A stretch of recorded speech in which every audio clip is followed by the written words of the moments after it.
अलग चुनाव आप लड़ने जा रहे हो।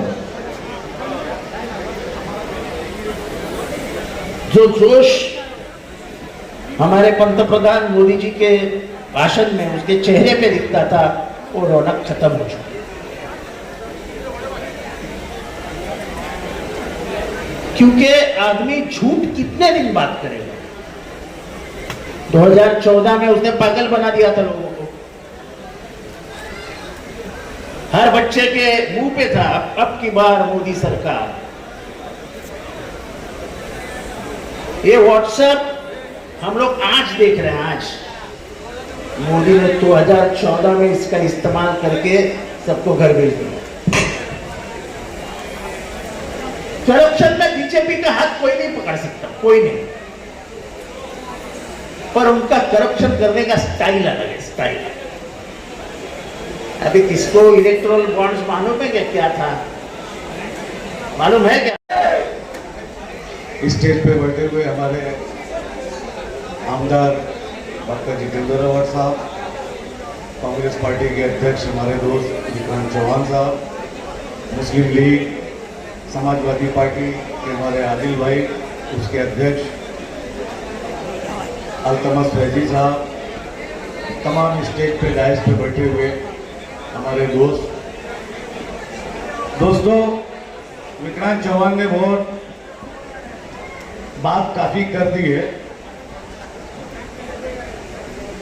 तो अब ज्यादा बात ना करते हुए हम लोग कुछ पॉइंट्स पे बात किया जाए। सारी बातें बता दिया, गद्दार की, वफादार की, नजीब मुल्ला की, एकनाथ शिंदे की, और हमारा जो यहाँ से एमपी के चुनाव लड़ रहे हैं श्रीकांत शिंदे की। तो उस पर ज़्यादा ना बात करते हुए, सारी पार्टियां इस वक्त स्टेज के ऊपर मौजूद है और मेरे ख्याल से शहर के सारे जिम्मेदार लोग, जो माइनॉरिटी का तबका हो या मेजॉरिटी का तबका हो, वो भी यहां पर मौजूद है।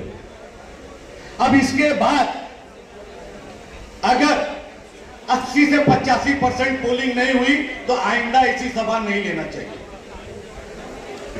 मैं सही बोल रहा हूं। दावकरे साहब का चुनाव था, दावकरे साहब जीत रहे थे। विक्रांत भाई, दावकरे साहब जीत रहे थे, 32% पोलिंग हो गई, 25,000 से सेकुलर उम्मीदवार हार गया। उसके बाद कभी हम यहां पे जीते नहीं। तो पोलिंग जो करना है, वोटर गुस्से में है। किसी को बोलने की जरूरत नहीं है कि मोदी चोर है, डाकू है, आरोपी है, अपराधी है, देश का वो है, उसको बोलने की कोई जरूरत नहीं। खाली वोटर को आप दूध तक पहुंचा दो। वोटर मोदी के खिलाफ, इस गवर्नमेंट के खिलाफ वोट करेगा। यही एक सच्चाई है। वो इसका दोस्त है, वो उसका दोस्त है, वो इससे मिलता है, वो इससे जुलता है, कुछ नहीं होता है। आज के इस देश के अंदर आजादी के बाद अगर पहली मर्तबा पार्लियामेंट के चुनाव के अंदर इतना गुस्सा देखा जा रहा है तो वो फर्स्ट टाइम है और मेरे ख्याल से तब्दीली होगी इंशाअल्लाह ताला। कोई भी नाइंसाफी, ज्यादा से ज्यादा 5 साल, 10 साल, 15 साल पे आदमी को जाना है। मैं ज्यादा न बोलते हुए एक बात बोलता हूं कि आदमी, एक जुआरी जो होता है, जो जुआ खेलता है, वो जुआरी आखिरी में मंगलसूत्र पे हाथ मारता है। और देख लो हमारे प्रधानमंत्री जो है वो आखिरी में मंगलसूत्र पे आ गए, मतलब अपनी बीवी का मंगलसूत्र बेच दिया और देश की सारी महिलाओं का मंगलसूत्र बेच डाला। आप देखिए कि किस लेवल पे बात हो रही है।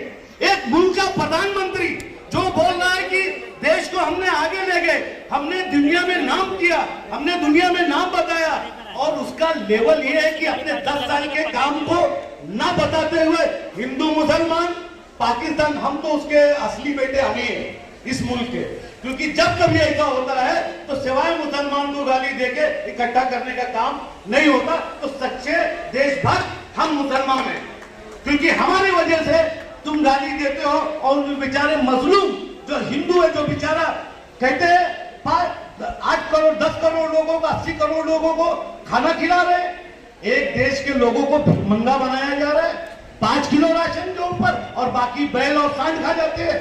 तो देश के अंदर जो हालात है वो बद से बदतर है। और मैं चैलेंज के साथ कहता हूं कि 180 सीट के ऊपर बीजेपी नहीं जा रही है, पागल हो गए।